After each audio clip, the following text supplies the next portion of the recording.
Segment target only for মুসলমান। এ দেশে থুব না, বের করে দিব। এ দেশটা কারো বাপের, এ দেশটা কারো বাপের নয়। এ দেশটা হলো আমাদের সম্পত্তি, আমাদের সম্পদ। এ দেশ আমাদের। এ দেশের জন্য রক্ত দিয়েছি আমরা, এ দেশকে স্বাধীন করেছি আমরা। এখনো পর্যন্ত দিল্লির ইন্ডিয়া গেটে ঝলঝল করছে নাম, আছে না নাই জোরে বলুন? মুসলমানদের নাম। আশফাকুল্লাহ, হুসাইন আহমেদ মাদানী, হিফজুর রহমান, আবুল কালাম আজাদ, মাওলানা শওকত আলী। কি লিবেন আপনি? তাদের রক্তে আজকে ভারত তৈরি হলো। আজকে তুমি দুদিনের মসনদে পড়ে ভারতবর্ষের হিন্দু মুসলমান শিখ ইসাই কাউকে তোমরা শান্তিতে থাকতে দিচ্ছ না, শান্তিতে রাখছো না। কিন্তু শুনে নাও, ইজ্জতের মালিক আল্লাহ, এ কুরসির মালিক আল্লাহ। আল্লাহ মানুষকে ছাড় দেয় কিন্তু ছেড়ে দেয় না। আজকে তারা আমাদের মসজিদ ভেঙে দিয়েছো, আমাদের মসজিদ কেড়ে নিচ্ছ। বাবরি আমাদেরকে বলে মসজিদকে টুকরো টুকরো করছো, বুলডোজার চালাচ্ছ। কিন্তু এটা জেনে নিও, এটা আল্লাহর ঘর। আল্লাহ হেফাজত কিভাবে করবে সেটা আল্লাহই ভালো জানেন। তোমরা আমাদের বাবরি মসজিদ ভেঙে দিয়ে মন্দির করেছো, আমরা বাধা দিতে পারিনি, দিইনি। কিন্তু আমাদের দিলে জায়গা এখনো জেগে আছে, এটা আমাদের মসজিদ ছিল, আছে, আগামীতেও থাকবে। আমাদের মসজিদ আমাদের অন্তর থেকে কেড়ে নিতে কেউ পারবে না। কিন্তু মসজিদের দায়িত্ব আল্লাহর। যখন কাবা শরীফকে আবরাহা ধ্বংস করতে গিয়েছিল, কাবা শরীফকে গুড়িয়ে দিতে চেয়েছিল, আল্লাহর রসুল দয়ার নবী বিশ্ব নবী জনাবে মুহাম্মদুর রাসূলুল্লাহ সাল্লাল্লাহু তাআলা আলাইহি ওয়াসাল্লাম মের দাদা আব্দুল মোতালেব কাবাকে জড়িয়ে ধরে বললেন, কাবারে আমি তোকে রুখতে পারলাম না। ও আল্লাহ, এ কাবার মালিক তুমি, এ কাবার দায়িত্ব তোমার, রক্ষা করার কর্তব্য তোমার। তুমি কিভাবে করবা তুমি করো। আল্লাহ সেই আবরাহাকে ছোট্ট পাখি দিয়ে, আবাবিল পাখি, একটা করে কাকর ছোট্ট পাথর নিয়ে গিয়ে দিল। যা আবরাহার গোটা গোষ্ঠীকে সৃষ্টি করে দিয়েছিল সে আল্লাহ আছে না মরে গেছে? সে আল্লাহ শক্তি কমে গেছে বুঝি? সে আল্লাহ বুড়ো হয়ে গেছে? না, সে আল্লাহ ছিল, আছে, আগামীতেও থাকবে। আজকে মুসলমানদেরকে কত কায়দা দেখে নিন, সিএ, এনআরসি, এমপিআর ইত্যাদি করে মুসলমানদেরকে দেশ থেকে বিতাড়িত করে দেওয়ার জন্য তারা একটা ছক চক্রান্ত করেও যখন পারল না, এবার একটা আইন বের করেছে। কি বলেন দেখি রে? SIR। আপনাদের দিকে হয়েছে না নাকি? কিন্তু শুনলেন, ওরা যেটা করতে গেল যে মুসলমানরা বাদ পড়ে যাবে, মুসলমানরা মনে হয় সবকে ডিটেনশন ক্যাম্পে ভরবো, তাদেরকে দেশ থেকে বিতাড়িত করে তেড়ে দিব, ওদের একটা ধারণা ছিল। কিন্তু আল্লাহর রহমত করম, কেচে খুঁড়তে গিয়ে সাপ বেরিয়ে গেল। বাপ, আজকে যারা লাফালাফি করছিল এখন তাদেরই দেখছি ডকুমেন্ট 2010 সাল পর্যন্ত কিছু নাই। কি বুঝছেন আপনারা বলুন? আর মুসলমানদের কি ডকুমেন্টস নেবে? 2000 সালের গেল, তার আরো যদি 50 বছর আগের ডকুমেন্টস মুসলমানদের নেব বলে দিতে পারবে? জোরে বলুন পারবে না? জোরে বলুন পারবে না? আমরা এখানকার প্রোডাক্ট, এ দেশ থেকে আমরা, অন্য দেশ থেকে আমরা আসিনি। এ দেশেই আমাদের জন্ম, এ দেশেই আমাদের মৃত্যু, এ দেশ থেকেই আমরা কবরে থেকে কিয়ামতের মাঠে উঠবো। বলুন ইনশাআল্লাহ। আর একটা কথা শুনলেন, পার্শ্ববর্তী রাজ্য বিহার SIR করলো, 54 লক্ষ মানুষ বাদ পড়ে গেল, ভোটার কার্ড থেকে, লিস্ট থেকে বাদ পড়ে গেল। কিন্তু দেখা গেল 44 লক্ষ তারা, আর 10 লক্ষ কারা? আমরা। না না, এই 10 লক্ষের ভিতরে ডোম, ঢকল, মুচি, মেথর, কোল, ভিল, মুচি, মুন্ডা ইত্যাদি ইত্যাদি, এদেশের, উদেশের, বিদেশে, সে দেশে, সব দেশ মিলি মুসলমান দিয়ে 10 লক্ষ। তো যে মুসলমান গুলা বাদ গেছে, ওদের কাগজগুলা ঘেটে দেখতে গেলে একজনও বাদ যাবে না। যারা দেখবেন কাগজ সম্পর্কে জ্ঞান নেই, অভিজ্ঞতা নেই, বুদ্ধি নাই। আমাদের দেশে যখন মেয়ে জন্ম নেয় তখন আমরা বলি, মেয়ে জন্ম নিলে বলি আমিনা কি খাতুন, বিয়ে হয়ে গেলে বলে আমিনা বিবি, স্বামী মারা গেলে বলি আমি না বেওয়া, এইটা আমাদের হেরফের হওয়াতে হয়তো গন্ডগোল আছে। তাছাড়া মুসলমানদের ডকুমেন্টসের শেষ নেই। আর যদি মনে করে কাগজ লাই তোদের বাপদাদার ডকুমেন্টস কি, বলে আমরা যদি মনে করি 50 পিঁড়ির ডকুমেন্টস নিব, আমরা 50 পিঁড়ির বাপদাদার ডকুমেন্ট দিতে পারবো। যদি বলে কি করে হবে, বলে আমাদের বাপদাদা তার দাদা তার দাদা পদ্দাদা যারা মারা গেছে তাদেরকে কবরে রেখে দিয়েছি, খুঁড়বো, খুঁড়ে তাদের হাড়গুলাকে বের করে মেশিনে ভরে দিয়ে রিসার্চ করব, তাহলে বলি দিবে এরা কোন দেশের প্রোডাক্ট, এরা কোন দেশের মাল, কোথাকার মাল বলে দিবে। দেবে না? দেবে না? কিন্তু আমরা যদি বলে তোরা কাগজ বাদ দিয়ে তোদের কি ডকুমেন্টস আছে দেখা, তাহলে ওদের তো বাপ যা আগুন দিয়ে ছাই করে পুড়িয়ে শেষ করে ফেলাইছে, ওরা কি দেখাবে? আছে? আছে? নাই, শেষ, কিচ্ছু নাই। আমি আপনাদেরকে বলি আত্মার থেকে প্রমাণ মুসলমানদের নিয়ে নেন। এই ভারতবর্ষের জমিনে মুসলমানরা উড়ে আসেনি, উড়ে এসে জুড়ে বসেনি, মুসলমানরা ও দেশ থেকে দেশে আসেনি, এই দেশ থেকে বরঞ্চ অনেক মুসলমান অন্য দেশে চলে গেছে। কিন্তু ভারতবর্ষের পৃথিবীর সর্বশ্রেষ্ঠ ব্যক্তি, সর্বমানুষ, সর্বোপরি মানুষ, সর্বার ওপরে যিনি সর্বপ্রথম দুনিয়ার জমিনে এসেছিলেন তার নাম হলো আদম নবী আলাইহিস সালাম। তিনি তো ভারতের জন্ম সর্বপ্রথম এসেছিলেন। আর ওয়ালাকাদ কাররামনা বানি আদম, ওই আদম নবীর সন্তান হলাম আমরা মুসলমানেরা।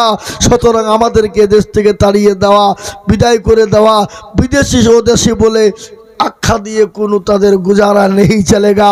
हम लोग जान देंगे, मान देंगे, জীবন দেंगे, लेकिन এই দেশ ছেড়ে আমরা যাব?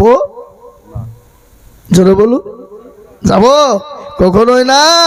আজকে তারা আমাদেরকে কোনো রকম কোনো কায়দা করে বের করতে পারবে না। আমাদের ডকুমেন্ট পূর্ণ, আর আমরা এই দেশের লোক, আর আমাদেরকে বিদেশি বলে আখ্যা দেয়। আদবানির বাড়ি কোথায়? পাকিস্তান। ইন্ডিয়াতে এসে হয়ে গেল স্বদেশি। অটল বিহারীর বাড়ি হলো পাকিস্তান, ইন্ডিয়াতে এসে হয়ে গেল স্বদেশি। সোনিয়া গান্ধীর বাড়ি হলো ইটালি, ইন্ডিয়াতে এসে হয়ে গেল স্বদেশি। ঠিক না? বুদ্ধবাবু, জ্যোতিবাবু, বিমান বসুর বাড়ি হলো বাংলাদেশ, ভারতে এসে হয়ে গেল স্বদেশি। অধীর বাবু, প্রণব বাবুর বাড়ি হলো বাংলাদেশ, ভারতে এসে হয়ে গেল স্বদেশি। মিঠুন বাবুর বাড়ি হলো বাংলাদেশ, ভারতে এসে হয়ে গেল স্বদেশি। আর আমরা ইন্ডিয়াতে জন্ম নিয়ে আমরাই নাকি বিদেশি। সিঙ্গলার ভিতরে আলু কি করে ঢুকলো বাবা, এটা বুঝে নিতে হবে। এ বাবা, সিংহের ভিতরে আলো ঢুকলে কি করি? হ্যাঁ, আজকে আমাদেরকে দেশ থেকে তাড়িয়ে দিতে চাও, পারবে না। এই দেশটা তোমার বাবার দেশ না। এই ভারতবর্ষের জমিনে মুসলমানেরা 700 বছর রাজত্ব করেছিল, মুসলমানরা দেশ চালিয়েছিল, কিন্তু জীবনও কোনোদিন কোনো জাতির উপর আঘাত করেনি, কোনো ধর্মের ওপর আঘাত করেনি, কোনো মন্দির গির্জা গুরুদিয়ার উপর আঘাত করেনি। যদি মুসলমানরা চাইতো ভারতের জমিনে কোনো গির্জা থাকবে না, মন্দির থাকবে না, গুরুদ্বার থাকবে না, ও বন্ধু, ভারতের জমিনে কোনো জাতি খুঁজে পাওয়া যেত না। কিন্তু মুসলমানরা বড় ভালো, মুসলমানরা নবীর আদর্শে আদর্শিত, মুসলমানরা নবীর আদর্শে আদর্শিত। আল্লাহ কোরআনে বললেন লাকুম দীনুকুম ওয়ালিয়া দিন। ও বান্দা, তোমার ধর্ম তোমার কাছে, আমার ধর্ম আমার কাছে। লা ইকরাহা ফিদ্দিন, ধর্মের ব্যাপারে কোনো রকম বাড়াবাড়ি নাই। মুসলমান গো, আজকে তারা যে নতুন উপকারে বাবা মসজিদ ভেঙে দিতে চায়, আজকে তারা ওয়াকফ বোর্ডকে কেড়ে নিতে চায়। আমাদের বাপ দাদার তৈরি করা মসজিদ, আমাদের রক্ত দিয়ে মাদ্রাসা বানানো, আমাদের টাকা, আমাদের পূর্বপুরুষের টাকা দিয়ে মসজিদ বানানো, মাদ্রাসা বানানো, মার্কাজ বানানো, মক্তব খানকা বানানো, আমাদের দেশের সমস্ত ওয়াকফ সম্পত্তি তৈরি করা, আজ তোরা যে নতুন উপকারে ছিনিয়ে নিতে চাইছে, কেড়ে নিতে চাইছে। না না, তোমরা যতই চেষ্টা করো না কেন, আমরা মুসলমান এক বিন্দু রক্ত থাকতে আমরা কোনো দিন ছেড়ে দেব না। দেব? তোরা বলুন দেব? কখনো নয়। আজকে আমাদের কিছু দোষ আছে। কি দোষ? আজকে মুসলমান নামাজ পড়ে না, মুসলমান কোরআন পড়ে না, মুসলমান মসজিদ চিনে না, মুসলমান আল্লাহ চিনে না। মুসলমান আজকে বলুন তো, এর রুহাতে জালসা দিয়েছেন, জালসা না দিয়ে যদি গান হতো, কোনো থিয়েটার হতো, বিচিত্রা অনুষ্ঠান হতো, কোনো নায়ক নায়িকাকে যদি নিয়ে আসা হতো, এখনো পর্যন্ত এই প্যান্ডেল ছেড়ে একজন যেত না। জোরে বলুন, যেত? তাহলে কার দোষ দিবেন আপনি? আজকে জালসা দিয়েছেন, জলসার নামে ভণ্ডামি করে বাজার দিয়েছেন, মেলা দিয়েছেন, ওখানে ছেলে মেয়েরা একসঙ্গে বেপরদা হয়ে ঘুরে। আজকে জালসাতে যাচ্ছিলাম, ঢুকছিলাম, একজনা ফোন করে বলছে, আবে শালা কোথায় গেল রে, আবে তাড়াতাড়ি শালা, তাড়াতাড়ি মালটা চলে গেল, তাড়াতাড়ি আয়। ও জালসা শোনা বাদ দিয়ে মাল দেখতে গেছে। আরামখোর। বলেন, তোর বাড়িতে মা নাই, ওর বাড়িতে বিটি নাই, ওর বাড়িতে বোন নাই, পরের মেয়ে যদি মাল হয়, তাহলে তোর মা, তোর বোন, তোর বিটিও তো মাল হবে। কি করে পরের মেয়েকে তুই মাল বলতে পারলি? আল্লাহর কাছে জবাব দিতে হবে। আজকে মুসলমানদের কত দোষ নিবেন? আজকে মুসলমানদের এত দোষ, এত দোষ। আজ এই দোষের কারণে মুসলমানদের বড় দুর্দিন রে বাবা। এ মুসলমান, আল্লাহ কোরআনে পাকের মধ্যে বলে দিলেন, ওয়া মা খালাকুতুল জিন্না ওয়াল ইনসা ইল্লা লিয়াবুদুন। আল্লাহ বললেন, বান্দা, আমি তোমাদেরকে বানিয়েছি আমার ইবাদত কর। ও যাও, বসতে বসতে মুখ লেগে গেছে। হ্যাঁ শোনা, বুড়োদেরকে মুরব্বীদেরকে ছেড়ে দিব, কিন্তু যুবকদেরকে ছেড়ব না। যুবকদের শরীর ভালো রাখার মেন টার্গেট শোনো, সকালবেলায় প্রসাব করবে, সন্ধ্যাবেলা, এটা এত সুস্থ শরীরের লক্ষণ। কিন্তু আমাদের দেশের ছেলেরা যুবকদের, বুড়োদের থেকে যুবকরাই শেষ। তার কারণ হইলে মোবাইল। রাত্রি 12টা, 1টা, 2টো, 3টে, 4টে পর্যন্ত মার মার মার মার মার মার মার। ফ্রি ফায়ার, পাবজি, কি খেলে না খেলে না আপনার থেকে? ল্যাপের মুখের ভিতরে মুখ ভরি দিয়ে চলছে। কি ভুলবেন আপনি কাকে? আল্লাহ কোরআনে বললেন, হে বান্দা, আমি তোমাদেরকে বানিয়েছি আমার বড় ইবাদত নামাজ, আবার নামাজ আদায় করো। কিন্তু সেই মুসলমান কিন্তু নামাজ পড়ে না। নামাজ পড়ে? আজকে আমাদের দেশে 98% মুসলমান নামাজ পড়ে না। ক% পড়ে গো? 2%। 2% যারা নামাজ পড়ে, আপনারা মনে মনে করছেন 2% লোকের নামাজ হয়? হয় না। কোন রকম 1% লোকের নামাজ হয়, আর 1% লোকের নামাজ হয় না। বলে, হুজুর আপনি কি করে বললেন? আমি আইজুল হক বলে দিলাম। কেন হয় না? দাড়ি পেকে গেছে, চুল পেকে গেছে, মুরব্বি হয়ে গেছে, চোখে নরম, দাঁতে নরম, 15 বছর নামাজ পড়ে, আত্মাগাতু জানে না, দুরূদ শরীফ জানে না, দোয়া কুনুত জানে না, দোয়া মাসুরা জানে না, দোয়া সানা জানে না, ইন্না তাই না কুল। তাই দেখা যায় তার মধ্যেও 20টা ভুল আছে না নাই? জোরে কোন আছে না নাই? এরা জীবনেও শিখে না, এরা শিকার কোনো রকম চেষ্টা করে না। নামাজ দাঁড়াবে, হাইয়া সালাম, আসসালামু আলাইকুম কেন সালাম ফিরিয়ে দিবে। নামাজ পড়তে দেরি, মসজিদ থেকে বেরিয়ে চায়ের দোকানে বসতে দেরি নাই। চায়ের দোকানে বসে যত রকমের গেল্লা গেবাদ, পরচর্চা, পরনিন্দা, হিংসা, বিদ্বেষ সব নিয়ে চায়ের দোকানে বসে যায়। আজকে এখানে জালসা হয়েছে, তো এখন 2 দিন এই রুহের আপনার জালসার নামাজের পরে আপনার চায়ের দোকানে খুব ঘাগাই হবে। জানিস আইজুল মৌলবী কি দিয়া দিল রে? কি বলবে? ইউসুফ সাহেব এসছিল নাকি? কি দা, কি সুর রে! এ বাবা, 2 দিন ঘাগাই করবে, আবার ওর মধ্যে আবার একজনে গুতা মেরে বলে, হ্যাঁ মৌলবীদের কাজ না, খালি টাকা লেয়া ধান্দা। বুঝলেন? এই বলি দিবে, বলবি বলে, দেখো আইজুল মৌলবী এক জায়গায় মারিয়ে এলো, দেখো আবার হেঁচে, কি লোভ দেখ টাকা, তাই বলবে। কি বলবে? বলবে না, বলবে না, কথা বলেন, বলবি। আপনি মিলিয়ে নেন। আর যত রকমের চুগলখড়ি, গীবত, পরচর্চা, পরনিন্দা যত পাবেন চায়ের দোকানে। কি বলছেন আপনারা বলেন? যত রকমের ফতোয়া ফারাইজ দিলেন, এখন কোর্টে যাওয়ার দরকার না, এখন চায়ের দোকানে গেলে পেয়ে যাবেন। ও মাল জীবনেও কিছু জানে না, বকে বাড়ি বেরবে, বকিস নিয়ে মৌলবীর থেকে আমি কম জানি, কিন্তু মাল জীবনেও মসজিদ চিনে না। এরকম লোক আছে না নাই? জোরে বলুন। আছে। আমি আপনাদেরকে বলে যাই, এই মুসলমান দরদি আমার ভাই, আমাদের দেশে প্রথম বলতে আজকে সকালবেলা চায়ের দোকানে বসেছে, সারা রাতে মেরিয়ে এসছে বাড়িতে, দেখো সকালবেলা উঠে আসছে। এখন মৌলবীদের মারার টাইম।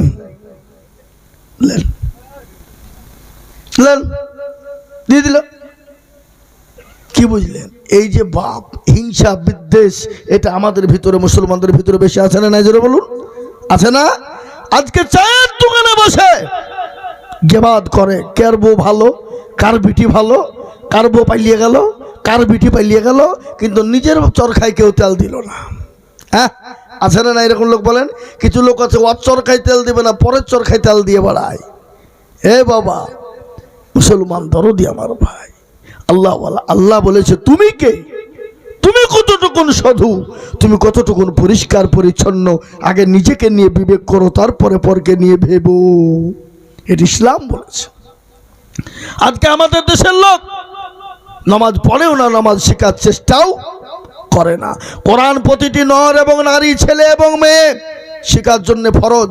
আপনি ছেলেকে মাস্টার বানান, ডাক্তার বানান, জজ বানান, উকিল বানান, ব্যারিস্টার বানান, বাধা নেই, অবশ্যই বানাবেন, কিন্তু আপনার ছেলে মেয়েকে কোরআনওয়ালা বানান। আজকে জানেন তো আমাদের পশ্চিম বাংলার মাটিতে এবার 500 জন ডাক্তারে চান্স পেয়েছে। কজন? 500 জন। কিন্তু আল্লাহর রহমত করম, মুর্শিদাবাদের মাটিতে পিছিয়ে পড়া জেলা, আমাদেরকে সবাই পিছিয়ে রেখেছে পশ্চিম বাংলায়। এই বছর 500 গোটা পশ্চিম বাংলার ভিতরে 250 থেকে 350 জন মানুষ এই মুর্শিদাবাদের পেয়েছে। বলুন আলহামদুলিল্লাহ। 250 হলো অন্য জেলার সব জেলার, আর মুর্শিদাবাদের হলো 250, আর এই 250-এর ভিতরে 200-র ওপরে হলো মুসলমান। বলুন আলহামদুলিল্লাহ। ডাক্তার, এটা আল্লাহর রহম। ওরা যত বাধা দিচ্ছে তত আল্লাহর তরফ থেকে আমাদের উপর আল্লাহর রহমত বর্ষণ হয়ে যাচ্ছে। কিন্তু আমাদের দোষ বাপ আছে না নাই? কথা বলুন। বিশ্ব নবীর জামানায় ইসলামকে মিটিয়ে দিতে চেয়েছিল, কোরআনকে মিটিয়ে দিতে চেয়েছিল, নবীকে মিটিয়ে দিতে চেয়েছিল। আবু জেহেল, তার সঙ্গা পাঙ্গারা যত ছিল, রাসূলুল্লাহ সিজদায় পড়ে গেল, বলে মাবুদ গো, তুমি যদি চাও তোমার দিন জিন্দা থাকবে, রাসূল জিন্দা থাকবে, আল্লাহ তুমি যেদিক দিয়ে পারবা হেফাজত করবা। এ মুসলমান দরদি, আল্লাহ বলেন নবী আপনি টেনশন করবেন না, ওগো রাসূলুল্লাহ আপনি কোনো টেনশন নেবেন না। নবী গো, আজকে যারা দিনকে মিটিয়ে দিতে চায়, ইসলামকে মিটিয়ে দিতে চায়, আপনি নবী আপনাকে মিটিয়ে দিতে চায়। ওগো নবী, আমি তাদেরকে আজকে মিটিয়ে দিব যাদের নাম লওয়ার মতন গোটা পৃথিবীর জমিনে কেউ থাকবে না। বলেন তো, পৃথিবীর জমিনে অনেক জাতি, অনেক ধর্ম আছে, কোন জাতির ছেলের নাম কি আবু জেহেল রাখে? কথা বলেন, রাখে? তার মানে ওরা জানে পৃথিবীর জমিনে সব থেকে হারামি মার্কা ছিল আবু জেহেল। আবু জাহাল মানে হলো মূর্খের পিতা, ওর আসল নাম ছিল আবুল হাকাম, জ্ঞানীর পিতা। যখন ইসলামের বিরোধিতা করতে লাগলো, আল্লাহ তার নাম দিল আবু জাহাল। আবু জাহাল মানে হলো মূর্খের পিতা, মূর্খের পিতা। আজকে দেখবেন যারা মদখোর, গাঁজাখোর, চুল্লুখোর, নামাজ পড়ে না, রোজা করে না, আল্লাহ চিনে না, নবী চিনে না, আপনি বলেন দিনই তো পাকা আবু জেহেল রে, তো আপনার ঠুটনি ফাটিয়ে দিবে, দেবে না? নাই তো আবু জেহেল বললে কেন, আবু জেহেল বললে কেন? এ বাবা, বলবে না, বলবে না, জোরে বলুন। হ্যাঁ মুসলমান দরদি, আল্লাহওয়ালা ইসলামকে তারা মেটাতে পারেনি, পেরেছে গো। ইসলামের জয় ছিল, এখনো আছে, আগামীতেও থাকবে। আজকে যারা মুসলমানদেরকে মিটিয়ে দিতে চায়, কোরআনকে মিটিয়ে দিতে চায়, মুসলমানদেরকে শেষ করে দিতে চায়, আল্লাহ তাদেরকে মিটিয়ে দিবে। কিন্তু ইসলাম থাকবে, মুসলমান থাকবে, কোরআন থাকবে। এটাও শুনেলেন, ভারতবর্ষের জমিনে যদি মুসলমান না থাকে, কোরআন হাদিস না থাকে, মাদ্রাসা মসজিদ না থাকে, এই ভারতের জমিনে কোনো জাতি বেঁচে থাকতে পারবে না। এই মুসলমান জাতির জন্য ভারতের মাটিতে অন্য জাতিরাও খাবার পায়। কি বলছেন আপনারা বলুন, ঠিক না বে ঠিক? আল্লাহ তো মুসলমানদের দায়িত্ব নিলেন।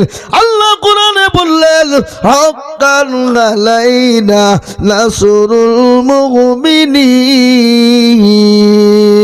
আল্লাহ বললেন, আমি মুমিনদের জান মাল ইজ্জত আবরুর সবের দায়িত্ব নিলাম। ও বান্দা মুসলমান, তোমরা ঘাবড়ে যেও না, ভয় পেও না, কোনো কাউকে ভয় করো না, আমি আল্লাহ তোমাদের পাশে আছি। কিন্তু বান্দারে, আমার হুকুম নামাজটা পরিপূর্ণভাবে পড়ো, আমার নামাজটা আদায় করো, আমার কোরআনটা তোমরা সুন্দর করে পড়ো। আমরা কোরআন শিখি না, শিখতেও চেষ্টা করি না, মাদ্রাসায় ছেলে মেয়েদেরকে দিই না। আমি আপনাদেরকে বলে যাই, মা বোনেরা, বাবজি ভাইয়েরা, এই মা বোনরা আছে না পালিয়েছে, আমি বলবো বাবজি ভাইয়েরা, মা বোনেরা, আপনারা শফিকের ভিডিও দেখেন, শফিকের ভিডিও আপনারা সিরিয়াল দেখেন। এদিকের মা বোনেরা সব দেখেন নাকি? দেখেন সিরিয়াল সিরিয়াল।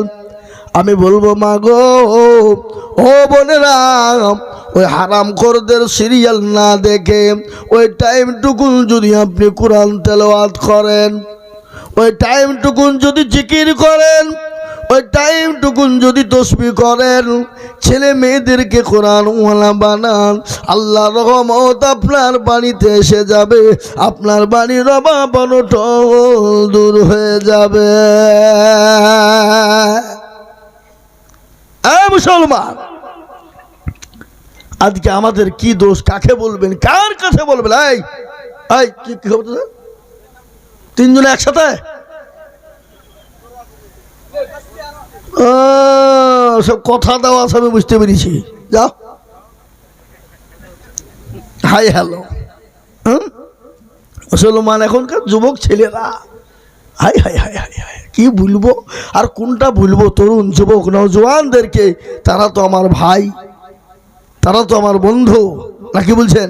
তাদেরকে বোঝানো দায়িত্ব আমাদের কর্তব্য। বলা, ভাই এ জীবন জিন্দেগি নয়, আজ আছে কাল চলে যাব, যাবো না, ঠিক না বেটি? জোরে বলুন। আমরা আজ আছি, কাল চলে যাব। কখন কার কোন টাইমে মৃত্যুর পরোয়ানা এসে যাবে পৃথিবীর কেউ জানে না। জানে? জোরে বলুন।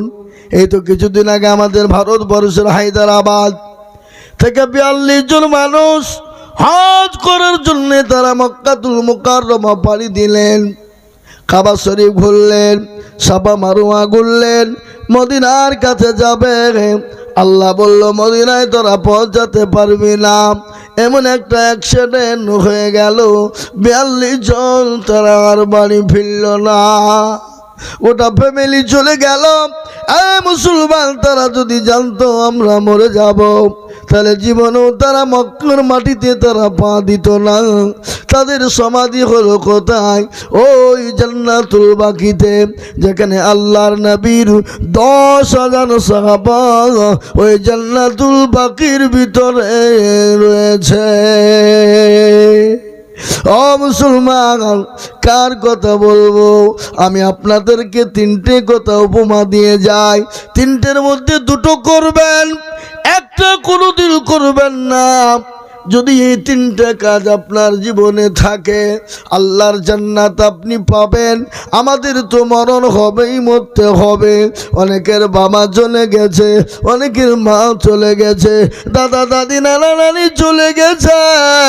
আমরাও কখন কোন টাইমে চলে যাব, আমাদের জীবনের কোনো গ্যারেন্টি নেই, আমাদের কোনো গ্যারেন্টি নেই। নিঃশ্বাসের মালিক আল্লাহ, বিশ্বাসের মালিক আল্লাহ। আল্লাহ নিশ্চয় দিয়েছে, আল্লাহ কখন কেড়ে নিবে বাবা পৃথিবীর কেউ বলতে পারবে না। এক নম্বর কথা আমি আপনাদেরকে বলে যাই, জান্নাত আপনার জন্য সহজ হয়ে যাবে, জান্নাত আপনি চলে যাবেন। এ মুসলমান, এক নম্বর নামাজ আদায় করবেন, 5 ওয়াক্ত নামাজ পড়বেন। কেউ যদি 5 ওয়াক্ত টাইমে নামাজ পড়তে পারে, আল্লাহ জান্নাতের জন্য দরজা খোলা হয়ে যাবে, আল্লাহ তাকে জান্নাত দিয়ে দেবে। আজকে মুসলমান গো, কেন নামাজ পড়বো না, কেন নামাজ পড়বো না? আল্লাহর নবী, দয়ার নবী, মায়ার নবী, তিনি যেদিন দুনিয়া থেকে বিদায় হয়ে যাবে, প্রচন্ড মাথায় যন্ত্রণা, বুকে প্রচুর যন্ত্রণা, সহ্য করতে পারে না। হযরত জিবরিল আলাইহিস সালাম এলেন, বলে আসসালামু আলাইকা ইয়া রাসূলুল্লাহ। নবী গো, আপনি কেমন আছেন, কখন কেমন আছেন একটু বলবেন। রাসূলুল্লাহ বললেন, ও হযরত জিবরাইল, ও আমার ভাই জিবরাইল, আমি নবী তো মোটেও ভালো নাই। বলে, ইয়া রাসূলুল্লাহ, আজকে আপনার কাছে একজন নতুন ফেরেশতা এনেছি গো নবী। ও গো রাসূল, যে ফেরেশতা জীবনেও কোনোদিন কারো কাছে অনুমতি নেয় না। নবী গো, আপনি যদি অনুমতি দেন গো রাসূল, আমি আপনাকে তার কাছে নিয়ে আসবো। রাসূল বললেন, ও ভাইয়া জিবরাইল, আমি যদি অনুমতি না দিই, বলে ইয়া রাসূলুল্লাহ, আপনি যদি অনুমতি না দেন, ফেরেশতা চলে যাবে, আপনার কাছে আর তিনি আসবেন না। নবী বলেন, না না না, আমার কাছে তাকে আসতে দাও। রাসূলুল্লাহর কাছে হযরত আজরাইল আলাইহিস সালাম চলে গেলেন, বলে আসসালামু আলাইকা ইয়া রাসূলুল্লাহ। ও আল্লাহর নবী, আপনি কেমন আছেন? বলে, ভাই আজরাইল, আমি নবী তো মোটেও ভালো না। বলে, নবী গো, আমি আপনার কাছে এসেছি আপনার জানটা কবজ করার জন্যে। ওগো নবী, আপনি যতদিন মন চাইবেন দুনিয়ায় থাকতে পারবেন, আর আপনি যদি মন না চান, ওগো নবী, আমি আপনার জানটা কবজ করব। ওগো নবী, আপনি যদি অনুমতি দেন। রাসূলুল্লাহ বললেন, আজরাইল রে, আমি যদি অনুমতি না দিই তুমি কি করবা? বলে, ইয়া রাসূলুল্লাহ, আপনি যদি অনুমতি না দেন, আমি আজরাইল, আমি আল্লাহর লাগি দরবারে চলে যাব। কিন্তু নবী গো, আল্লাহ তো আপনার দিদারে মশগুল হয়ে আছে। ওগো রাসূলুল্লাহ, আপনার দিদারে মশগুল হয়ে আছে। নবী গো, আপনি যেতে দেরি, আল্লাহ আপনার সঙ্গে মুলাকাত করতে দেরি না। রাসূলুল্লাহ বললেন, সাহাবা, আমাকে নিয়ে চলো। রাসূলুল্লাহকে যাওয়ার জন্য নবীর বুকের ওপর হাত দিলেন। রাসূলুল্লাহ বললেন, আজরাইল, তুমি যখন আমার বুকের ওপর হাত কানা দিলে, মনে হলো উহুদ পাহাড়টা আমি নবীর বুকের উপর যেন বসে গেল। ও আজরাইল, বলো, আমার উম্মতির কি এত কষ্ট হবে? আমার উম্মতি কি এত কষ্ট পাবে?